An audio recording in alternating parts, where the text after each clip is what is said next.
Good morning दोस्तों, नमस्कार, सत श्री अकाल, आदाब, राधे राधे, जय श्री श्याम। तो दोस्तों जय माता दी। नाम है वैष्णो देवी, हिमाचल की रहने वाली हूँ।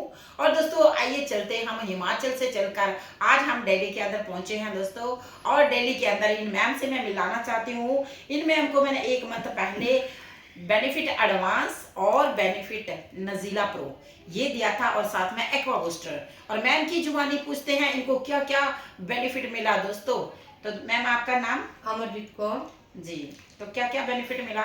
मैडम, मेरी बॉडी में बहुत पेन रहता था जी। और मेरे घुटनों में प्रॉब्लम थी जी। उठने बैठने में दिक्कत थी जी। और मैंने जब से ये लिया है जी। तब से मेरी मेरी प्रॉब्लम्स दूर हुई हैं। जी। ना मेरे बॉडी में दर्द है, ना घुटनों में दर्द है।